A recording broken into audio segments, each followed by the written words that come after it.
Bonjour, chère famille. Bonne année à chacun de vous. On ne s'est pas vu, merci beaucoup. On ne s'est pas vu entre Noël et le jour de l'an et j'espère que vous avez bien préparé cette nouvelle année qui se dresse devant nous. Que le Seigneur vous fasse du bien, qu'il vous donne la santé spirituelle et la santé physique. C'est bon la santé physique, amen.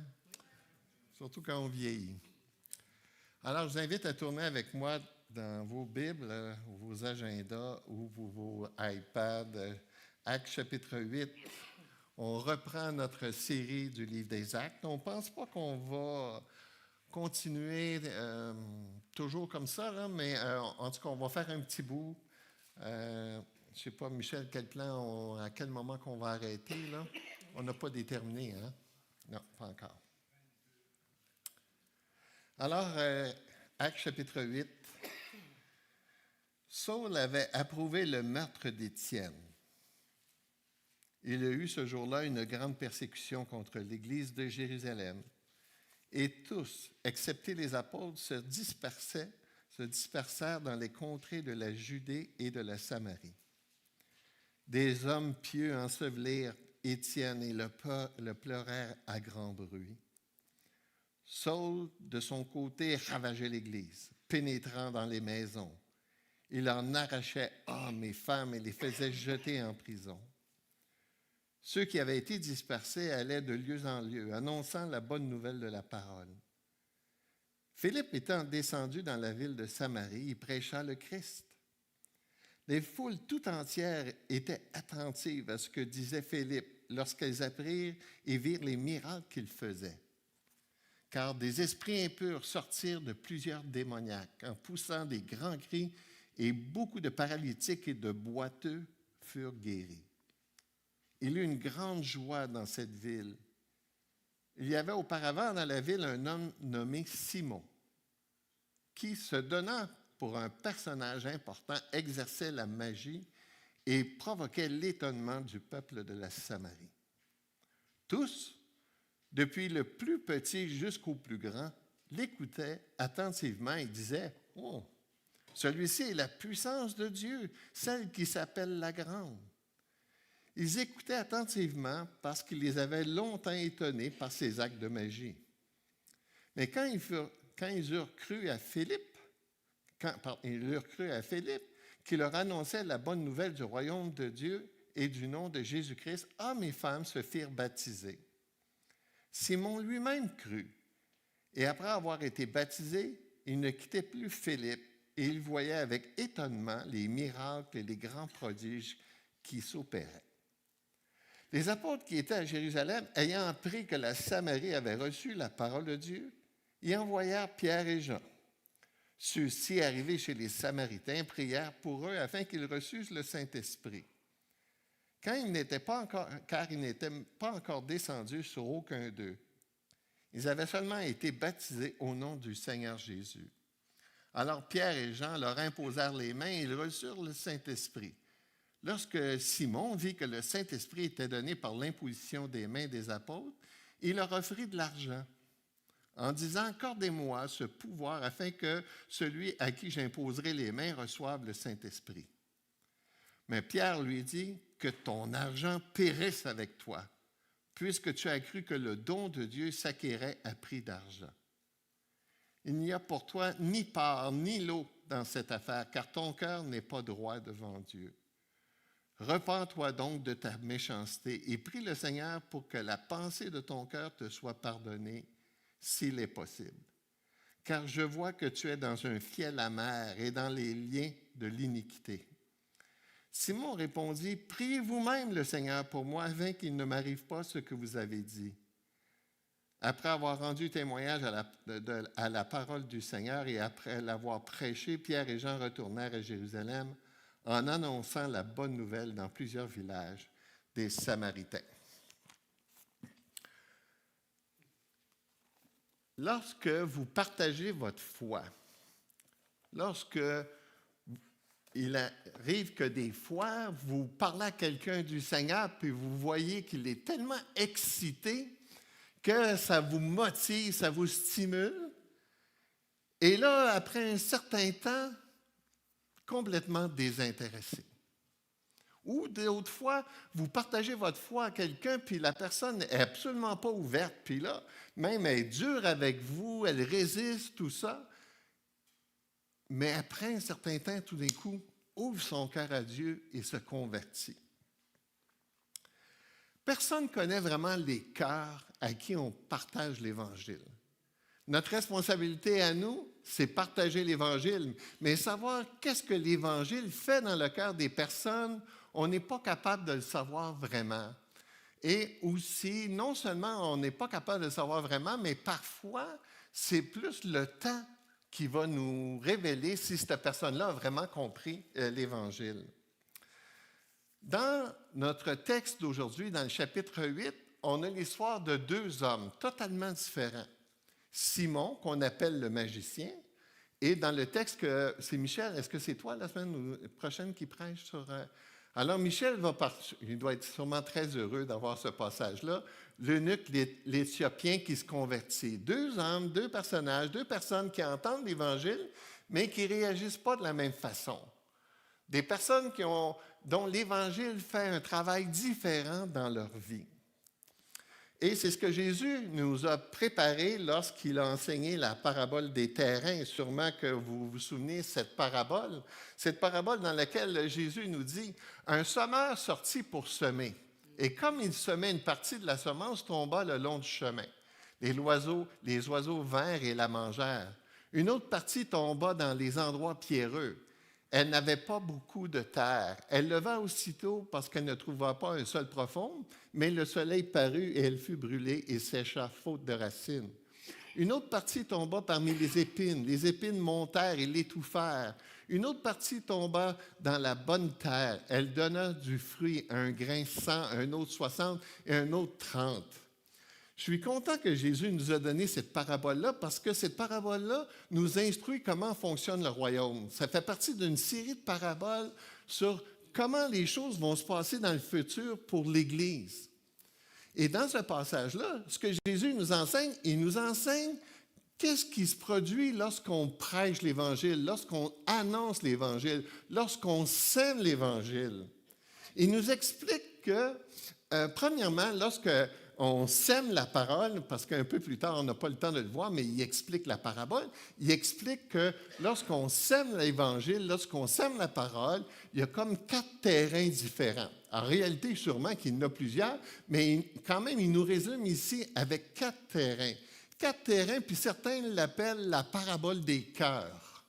Et pas nécessairement la parabole des terrains, parce que ça fait référence à lorsqu'on entend l'Évangile, puis jusqu'où elle va l'Évangile, jusqu'où la semence elle va.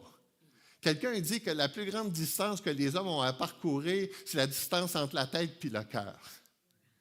Alors, il nous dit ici que cette parabole-là, il nous explique, il nous avertit d'avance que quand on va partager l'Évangile aux gens qui sont autour de nous, ils vont recevoir, ils vont entendre la parole. Et le premier terrain, bien, la parole, elle rentre d'une oreille, puis elle sort par l'autre. Hein? C'est pas plus compliqué que ça. Il nous dit que les oiseaux ici viennent enlever la parole. Elle n'a absolument aucun effet. Mais où les choses changent, c'est dans la deuxième et la troisième, dans le deuxième et troisième terrain, dans le deuxième et troisième cœur. Les deux, sans vouloir l'expliquer en détail, la parole rentre dans l'oreille, elle fait un travail un certain temps. Mais ce que Jésus nous dit, c'est que la parole ne va pas jusqu'au cœur. Il y a quelque chose qui se passe dans la vie de ces personnes-là, peut-être un Dieu, peut-être une résistance, où finalement, pour un temps, ils croient. Et souvenez-vous, surtout si vous avez plusieurs années de vie chrétienne, vous avez vu des gens passer, des gens confesser le nom, puis qui, à un moment donné, décrochent complètement de leur vie. Et finalement, ce que Jésus dit ici, c'est que c'est vraiment le 4e terrain, lorsque la parole rentre dans la tête et va atteindre jusque le cœur. Et qu'est-ce que ça fait? Ça produit des fruits. Ça produit des résultats. Et moi, je dirais plus que ceci, parce que des fois, les résultats, on peut avoir tendance à dire qu'ils vont faire des œuvres. Mais je pense que pour ne pas faire offense au contexte, moi, je pense que l'œuvre dont il est question, les fruits dont il est question ici, c'est la persévérance. La persévérance des saints. Le deuxième et le troisième terrain, on voit, ils ne persévèrent pas. La parole rentre, ils se réjouissent au début, mais finalement, ils décrochent. Alors que ici, ce que ça nous dit, c'est que quand la parole rentre puis pénètre le cœur, ça produit des fruits, et ce fruit-là, bien, il persévère dans le temps. Et c'est pour ça que Jésus a dit dans un autre endroit, « Celui qui persévérera jusqu'à la fin sera sauvé. » Ce n'est pas que la persévérance est une œuvre qu'il faut faire pour gagner son ciel. Non, ce que ça dit, c'est que la persévérance future est la démonstration d'une vraie décision. D'une décision dans laquelle l'Évangile est rentré dans le cœur. Et d'ailleurs, c'est pour ça, je vous l'ai déjà partagé, que pour moi, la persévérance, c'est la plus belle qualité que je peux voir chez les croyants. Si tu es pleinement ou 100% victorieux dans ta vie, honnêtement, c'est secondaire. Puis d'ailleurs, ça n'existe pas. Mais que tu persévères, c'est que tu continues, tu te bats, tu te sanctifies, tu demandes à Dieu, Seigneur, oh, accompagne-moi, Seigneur, je veux t'obéir, je veux te plaire, je veux que tu me changes à ton image et à ta ressemblance. Puis la persévérance future, ce que ça fait, c'est que ça donne l'opportunité à Dieu de travailler dans ta vie. C'est fantastique. Hein? Je vous ai déjà dit, j'aime vieillir. C'est sûr qu'il y a des matins, j'aime moins ça. Mais persévérer, vieillir, c'est de voir l'œuvre de Dieu dans ma vie. Et encore, vous savez quoi? J'apprends. C'est pour ça que j'aime me tenir proche de Dieu, parce que non seulement j'apprends, mais Dieu aussi transforme ma vie.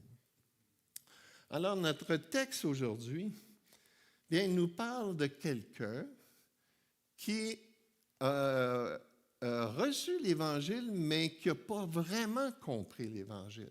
Et je vais vous enseigner pourquoi. Mais juste avant d'aller là, avant de voir cette histoire, ce témoignage de Simon, dit le magicien, il faut se rappeler que ici, dans les versets 1 à 8, on rentre dans la deuxième section du livre des Actes. Je vous ai déjà expliqué que le livre des Actes est construit sur Actes chapitre 1, verset 8, dans lequel Jésus nous dit qu'on va prêcher l'Évangile à Jérusalem, dans la Judée, la Samarie et jusqu'aux extrémités de la terre. Bien là, chapitre 8, on rentre dans cette section où l'Évangile maintenant est en train de pénétrer la Judée et la Samarie. Cette histoire le texte ici, chapitre 8, versets 1 à 4, nous fait référence ici à un lien entre deux personnages. Étienne, qu'on n'a pas vraiment beaucoup étudié la dernière fois, mais quand même, Étienne, qui est tout un des diacres, un homme qui a évangélisé, qui avait des œuvres extraordinaires dans sa vie. Et là, on a l'histoire de Simon le magicien et on aura l'histoire aussi la semaine prochaine de l'eunuque. Ici, c'est une des dernières fois où on va voir l'apôtre Pierre. Au fur et à mesure qu'on rentre dans le livre des Actes, Pierre commence à disparaître, puis un autre personnage commence à apparaître, Saul, qui, là, au moment de sa conversion, va devenir Paul. Et là, on voit ici, dans ces quelques versets-là, on voit au verset 1, Saul avait approuvé le meurtre d'Étienne. Oh, ça aussi, c'est un autre personnage dans lequel, dans la parabole des semeurs, qui démontre des fruits qui ont porté et qui ont persévéré. Pierre va disparaître à partir du chapitre 13. Donc, entre ces géants-là, entre Pierre et Paul, on a des personnages, Étienne, Simon, Philippe. Mais particulièrement Étienne et Philippe. Étienne et Philippe sont des vrais croyants qui ont démontré des fruits dans leur vie. Étienne, si Pierre était l'apôtre des non-juifs, des gentils, que la Bible utilise comme expression, Étienne est l'apôtre, Pierre est l'apôtre des Juifs, alors que Paul est l'apôtre des non-juifs. Et Étienne est attaché, il prêche aux Juifs, alors que Philippe, lui, il prêche aux non-Juifs. Donc, le chapitre 7 est consacré à la vie d'Étienne, même si sa vie était courte, parce que quand on regarde au chapitre 6, il est choisi comme diacre, un homme qui est rempli un bon témoignage et qui, là, après, est en train de partager sa foi, parce que des fois, on a tendance à voir que les diacres, ce sont juste des gens qui font des tâches de service dans l'Église pour soutenir l'Église, mais il y a des diacres qui sont des super prédicateurs. Et Étienne, c'est un super prédicateur ici. Et là, il était capable de résister aux Juifs, il était capable de résister aux non-Juifs qui l'attaquaient, et il y a eu un ministère court, parce que peu de temps après ces échanges-là qu'il a eus avec ces leaders, ces faux leaders spirituels, bien, il a été lapidé. Il a été lapidé. Un court ministère. Et je vous ai déjà partagé que dans mon culte personnel, j'aime lire des biographies de 360 croyants qui ont existé dans l'histoire de l'Église depuis la venue de Jésus. Et la majorité de ces histoires que je lis tous les matins font référence à des croyants qui n'ont pas eu un grand ministère. Ils ont eu un ministère court. Ils se sont préparés, puis là, sont partis en mission à quelque part, puis ils se sont fait arrêter, se sont fait martyriser, se sont fait tuer, ou encore sont malades. Ils vont, encore cette semaine, je lisais l'histoire d'un frère qui a été avec 2-3 autres croyants qui ont été en Afrique pour évangéliser et que tous les 3 sont morts par la maladie. Des courts ministères, mais des ministères puissants. Des ministères qui ont déclenché des choses. Ils ont comme mis une semence. Michel, rappelle-moi, c'est quoi l'expression que l'Évangile a grandi au travers la semence, le sang? Il y a une expression comme ça. L'Évangile a été arrosé par le sang des croyants, des martyrs. C'est ça, le sang des martyrs. Alors, on voit ça. Étienne fait partie de ceux-là. Un court ministère, mais quel ministère! Ça met la table. Et là, ce qui se produit après, il se produit une méchante persécution sur l'Église. Le texte nous dit ici,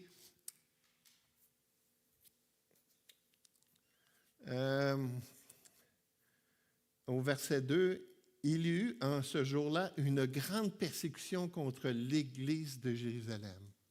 Première grande persécution. De sorte que la persécution était tellement grande que les croyants ont dû quitter Jérusalem, sauf les apôtres. C'est quand même courageux aussi pour les apôtres qui restent là sur place pour pouvoir prendre soin des croyants de Jérusalem, de ceux qui sont restés à Jérusalem. Mais les autres sont partis, se sont dispersés. Et ça, je trouvais ça tellement intéressant, puis je pense que je l'ai déjà dit ici, que l'Église de Jérusalem était rendue très grosse. Et les gens étaient bien ensemble. Il y avait la joie d'être ensemble. Ils s'encourageaient les uns les autres. Mais là, Dieu, il y avait un autre plan que juste d'être bien ensemble. Dieu voulait que l'Évangile se répande. Le plan du livre, expansion de l'Évangile à Jérusalem, dans la Judée, la Samarie et jusqu'aux extrémités de la terre. Alors, mais les croyants n'avaient pas commencé à aller évangéliser ces autres endroits-là. Ça a pris quoi? La persécution. C'est le moyen que Dieu a utilisé. Ah non, Jésus, on veut rester ensemble. Non, non, non, non. Allez les enfants, allez partager l'Évangile à ceux qui sont autour de vous. Alors, donc, et c'est ce qui se produit. L'Évangile, les gens s'en vont. Ils s'en vont et ils commencent à évangéliser partout où il va. Et là, Philippe, lui, comme les autres croyants, s'en va dans la Samarie puis prêche l'Évangile aux Samaritains. Et le texte nous dit que la persécution, c'était tellement grande que Saul, et dans le texte ici, il nous dit qu'il était foudroyant par la façon dont il persécutait l'Église. On voit ça au verset 3. Saul, de son côté, ravageait l'Église, pénétrant dans les maisons. Il en arrachait hommes et femmes et les faisait jeter en prison. Dans le chapitre 22, il mentionne que non seulement il les emprisonnait, mais il les martyrisait lorsqu'ils étaient en prison. Un homme agressif comme l'Église. Et puis c'est ça qui est tellement extraordinaire, c'est que cet homme-là, alors qu'il était tellement agressif, tellement contre l'Église, tout d'un coup, paf! Chapitre 9 qu'on va étudier ensemble, il se convertit. L'Évangile touche sa vie, et là, autant qu'il était zélé pour persécuter les croyants, autant il devient un homme zélé pour l'Évangile. Et c'est tout un encouragement pour notre ministère d'évangélisation. Vous savez quoi, je pensais à ma famille, je pensais à mon frère le plus vieux qui est tellement, il comprend tellement les choses, il est tellement bon.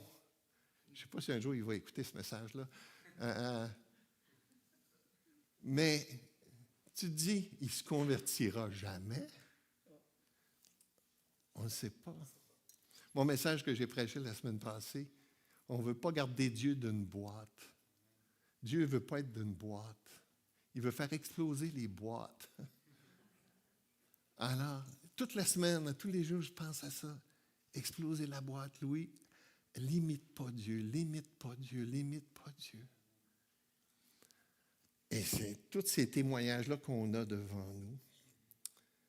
Alors, même le texte, il nous dit ici, au chapitre 1, Saul avait approuvé le meurtre d'Étienne. L'expression approuver, c'est plus que juste dire je suis d'accord. L'expression veut dire avec pleine conviction. Avec pleine conviction, il était d'accord qu'on lapide Étienne. Et on peut comprendre Ananias, quand on va étudier ça dans 2 semaines avec chapitre 9, quand Dieu dit à Ananias d'aller imposer les mains à Paul, Ananias lui dit « No way!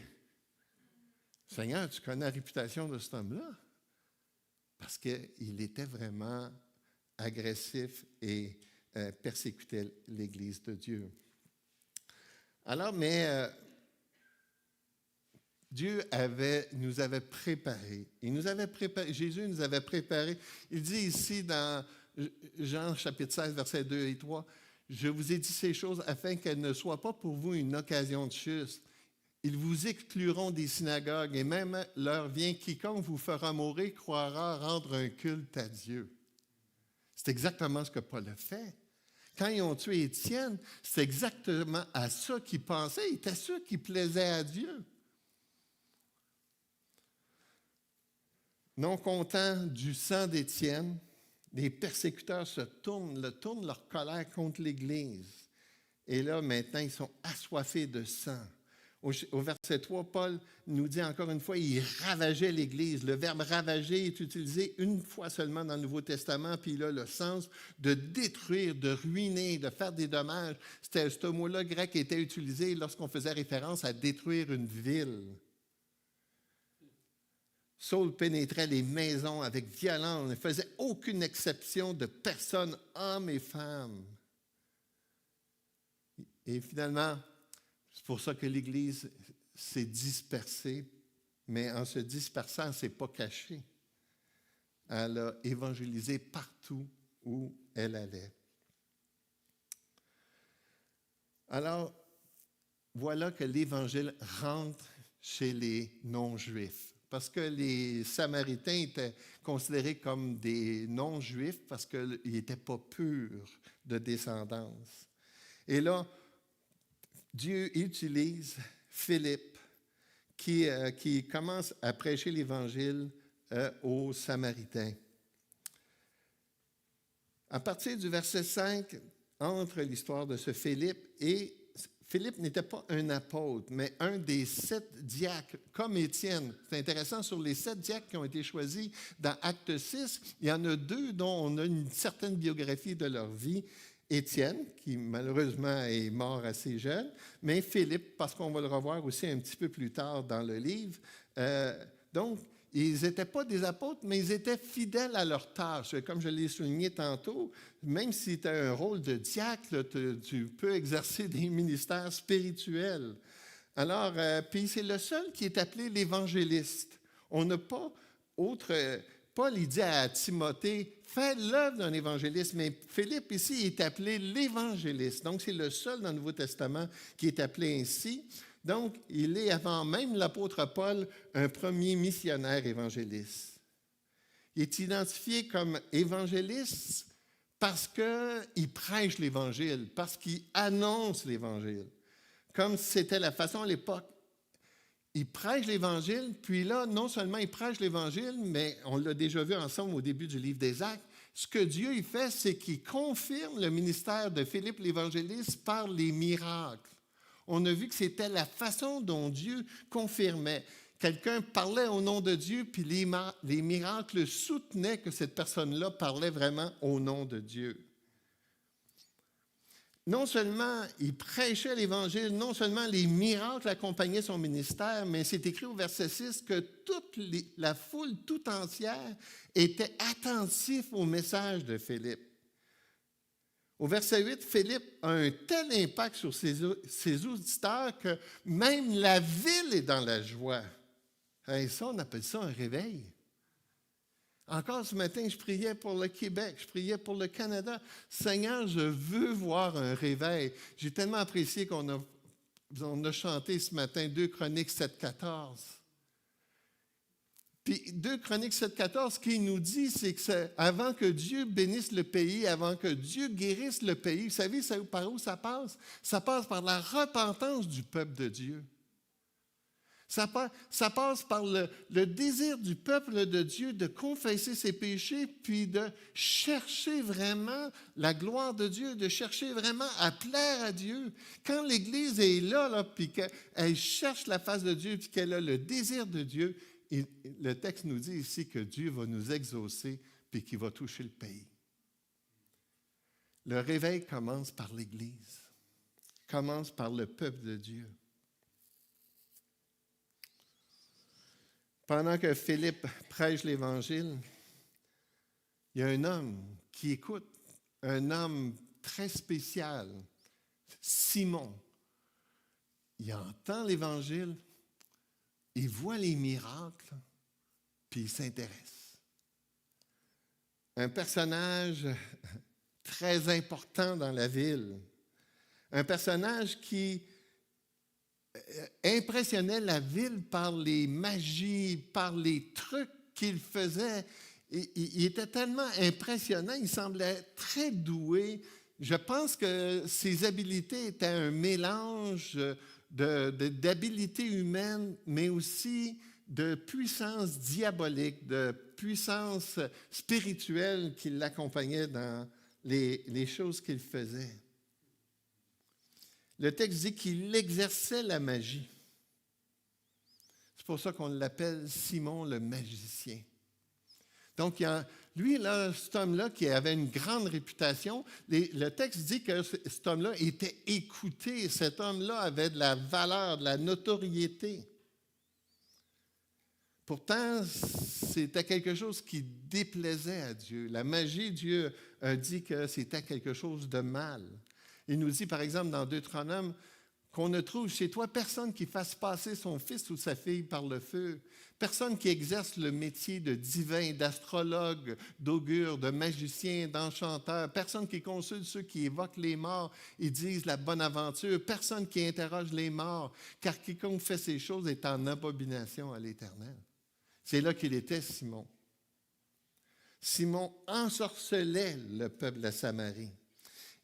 Il les avait stupéfaits par sa magie.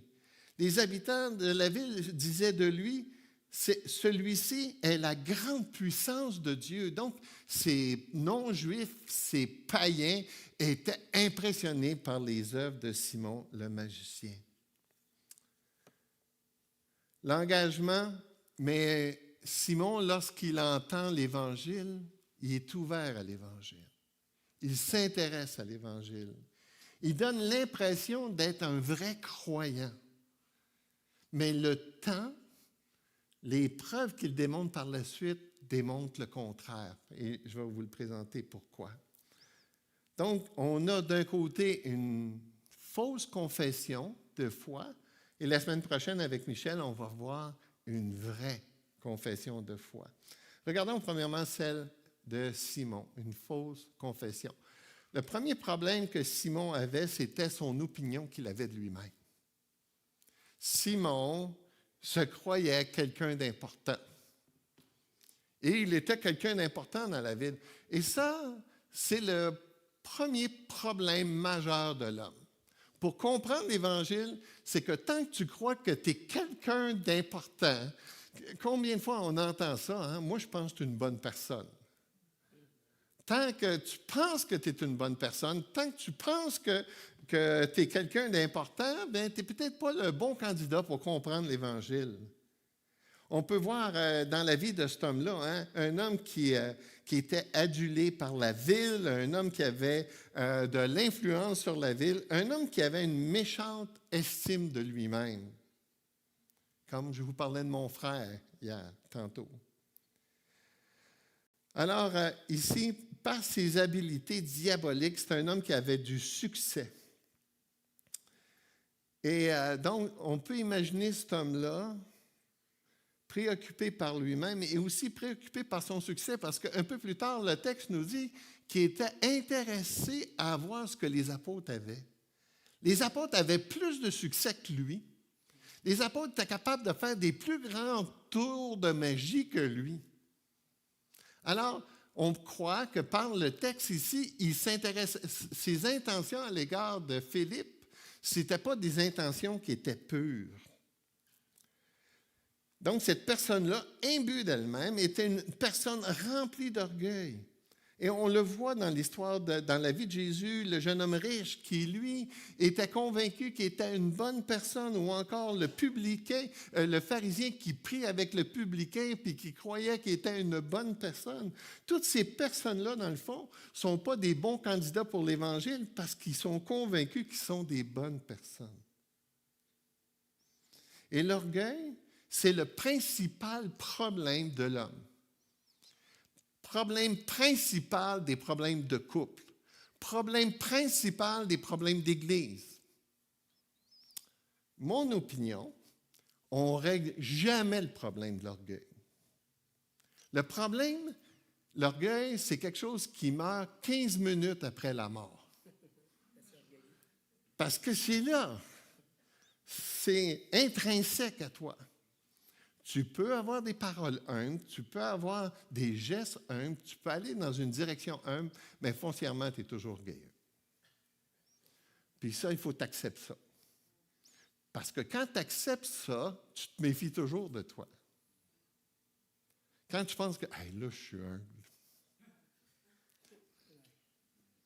Hein, avez-vous déjà lu mes 32 livres écrits sur l'humilité? C'est un problème foncièrement chez les hommes. Et l'orgueil, vous savez quoi? C'est ce qui pue aux yeux de Dieu. On a ici Job 35, 12. On a beau crier alors, Dieu ne répond pas à cause de l'orgueil des méchants.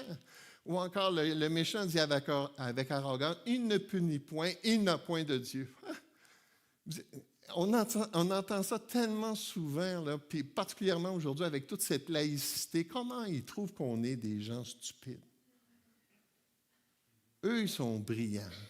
Eux, ils sont intelligents. Eux, la science, on comprend les choses. Galates 6.3, si quelqu'un pense être quelque chose, quoi qu'il ne soit rien, il s'abuse lui-même. Alors, moi, là, je suis spirituel. Moi, j'ai atteint la spiritualité. No way.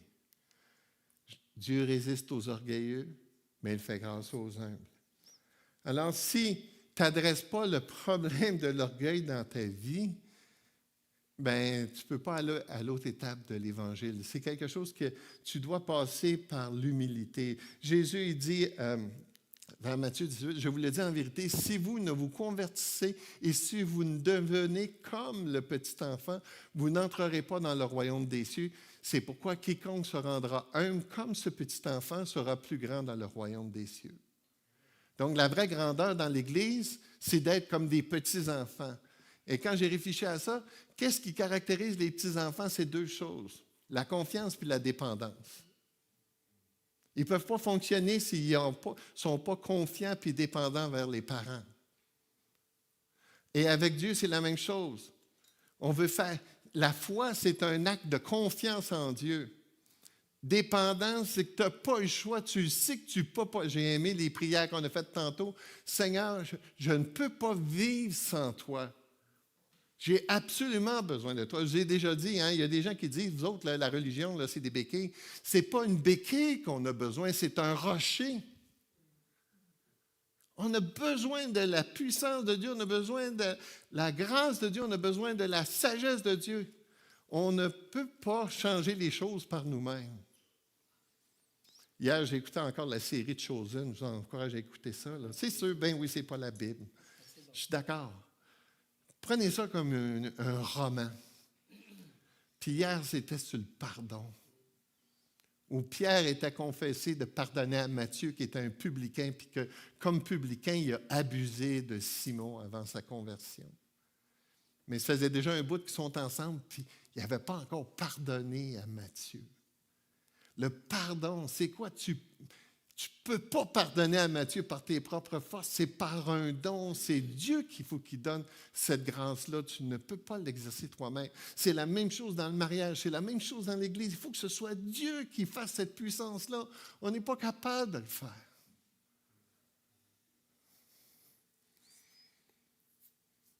Alors, la première chose que ça prend pour recevoir l'Évangile, c'est d'être comme un petit enfant.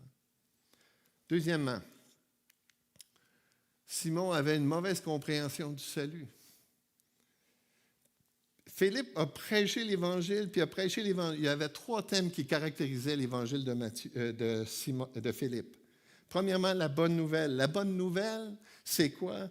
C'est quand tu comprends la mauvaise nouvelle. Et la mauvaise nouvelle, c'est que sans Dieu, tu es perdu pour l'éternité. Sans Dieu, tu vas en enfer. Tu es privé de la vie. Ça, c'est la mauvaise nouvelle. La bonne nouvelle, c'est que Jésus veut te préserver de cet enfer-là, veut te préserver de cette mort spirituelle. Alors ça, la bonne nouvelle, c'est qu'il faut que tu comprennes que Dieu veut te sauver, que Dieu veut t'avoir avec toi, t'avoir avec lui pour l'éternité. La deuxième chose que sa prédication contenait, c'est le nom de Jésus-Christ. Le moyen pour être sauvé, la seule chose qui peut nous sauver, c'est Jésus-Christ lui-même. Dieu n'a pas donné d'autres moyens, il n'a pas donné d'autres philosophies, il n'a pas donné d'autres religions, il n'a pas donné d'autres façons d'être sauvé que Jésus-Christ lui-même. Le seul chemin, la seule vérité, la seule vie, le seul moyen pour être sauvé. Puis la troisième chose, c'est la foi. La foi, c'est d'accepter qui je suis, un pécheur perdu. Je reconnais un Dieu grand, saint et merveilleux. Et la seule chose que je peux faire, c'est par la foi demander à ce Dieu saint, sauve-moi. Je suis perdu sans toi. Et ce miracle-là aussi, c'est le Saint-Esprit qu'il faut qu'il fasse. Alors Simon, voyant sa popularité menacée par celle de Philippe, bien, il reçoit, le texte il dit que Simon lui-même crut. Et c'est pour ça que l'histoire de Simon, on n'a pas grand temps pour le voir, mais les opinions sont divergentes à savoir, c'était-tu vraiment un chrétien, c'était-tu pas un chrétien? À cause que le texte il dit ici qu'il a cru, certains pensent que vraiment il était sauvé, puis que ce qu'il fait par la suite, c'est juste un manque de maturité. Mais Jacques, comme je l'ai dit tantôt, mes frères, que sert-il à quelqu'un de dire s'il a la foi, s'il n'a pas les œuvres? Les œuvres doivent démontrer qu'on a la foi. Et les œuvres que Simon a démontrées ici, ce ne sont pas des œuvres qui démontrent qu'il avait la foi. Au contraire, il a cherché à utiliser les choses spirituelles. Pourquoi? Pour être encore plus populaire. Lorsqu'il a vu que les apôtres faisaient des miracles, tout ça, il a désiré avoir le même pouvoir, mettre quelque chose de plus dans ses capacités de magie. Alors, Simon n'avait pas bien compris l'œuvre du Saint-Esprit. L'œuvre du Saint-Esprit, là aussi, on aurait pu réfléchir longtemps, parce que dans le texte ici, il nous dit que Pierre a vu qu'ils avaient été baptisés dans le baptême de la repentance, mais pas dans le baptême du Saint-Esprit. Alors, Pierre impose les mains pour qu'ils reçoivent, écoutez bien ceci, pour qu'ils reçoivent le même baptême que les Juifs ont eu dans Acte 2. Imaginez, s'ils n'avaient pas reçu les mêmes choses que dans Acte 2, on a vu les manifestations de l'Esprit, les langues. C'est pour ça que plusieurs commentateurs pensent qu'au moment où ils ont imposé les mains, ils se sont même mis à parler en langue. Il fallait que les Samaritains, ceux qui ne sont pas des vrais Juifs, aient les mêmes privilèges que le peuple juif. Autrement, on peut imaginer, nous, les Juifs, on a eu le Saint-Esprit qui est descendu puis qui nous a permis de parler en langue et de faire des miracles. Vous autres, les non-Juifs, vous êtes des chrétiens de deuxième classe. Non, non, non, non. Dieu s'assure que tout, à 3 reprises dans le texte, un peu plus tard, ce sont les disciples de Jean qui vivent le même genre de Pentecôte. C'est pour ça, ici, on appelle ça la Pentecôte des Samaritains. Ils ont reçu la même chose que les Juifs ont reçu. Pas de traitement de faveur envers les Juifs. Tout le monde, tous les croyants sont tous égaux. Pas de chrétiens de deuxième classe. Mais là, Simon, lui, ce qu'il veut, il veut le pouvoir. Il veut, encore une fois, la renommée. C'est toujours le même problème. Et il veut nourrir son ego. Alors, il offre de l'argent pour recevoir la capacité d'imposer les mains et de donner le Saint-Esprit. Et Pierre lui répond que ton argent périsse avec toi, parce que tu as cru que le don de Dieu s'acquérait à prix d'argent. Il n'y a ni part pour toi, ni part, ni lot dans cette affaire, car ton cœur n'est pas droit devant Dieu. Et non seulement ça, mais Simon n'avait pas une bonne compréhension du péché, parce que quand Pierre le reprit, il ne s'est pas repenti. Il a juste demandé que ce que tu dis, ça n'arrive pas. Il n'a pas confessé son péché. Il n'a pas dit, c'est vrai Pierre, je suis désolé. Non. Il a juste peur des conséquences de ce que Pierre lui annonce.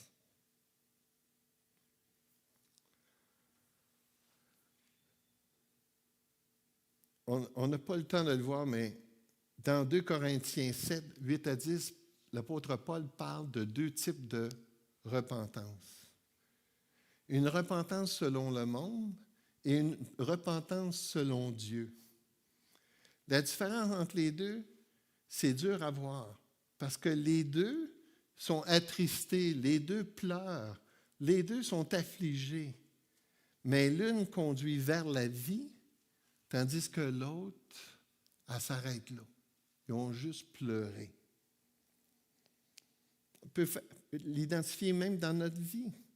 Quand on se repent de quelque chose dans notre vie, est-ce que ça produit la vie ou ça s'arrête là? On est juste attristé. À l'église de Mascouche, on a un homme qui a volé de l'argent. Et il est venu devant l'église parce qu'on l'a, excusez l'expression, on l'a pincé. Et là, il pleurait, demandait pardon à l'église, puis il n'est jamais revenu. Jamais été dans une autre église. La repentance selon Dieu, ça produit des fruits. Et particulièrement le fruit de la persévérance. Un passage comme celui-là, c'est un bon moment pour réfléchir sur notre propre décision. Avez-vous compris vraiment l'Évangile? Avez-vous compris qui vous êtes? Qui est Dieu? Avez-vous compris le salut?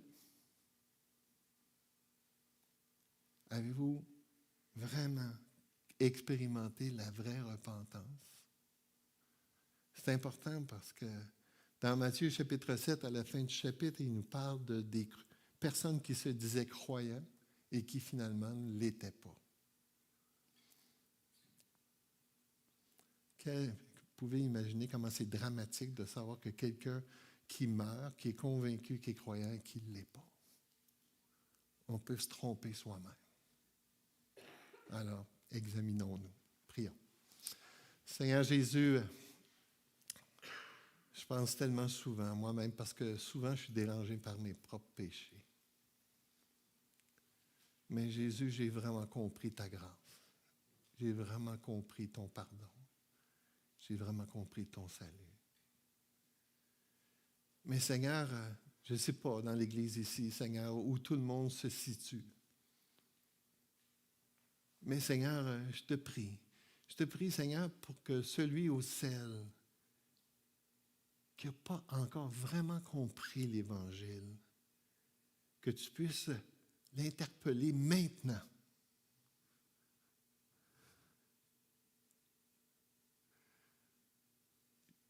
Ouvre ses yeux et conduis-la à genoux devant le seul nom qui nous a été donné pour qu'on puisse être sauvé, Jésus-Christ. Fais ce miracle maintenant. Amen.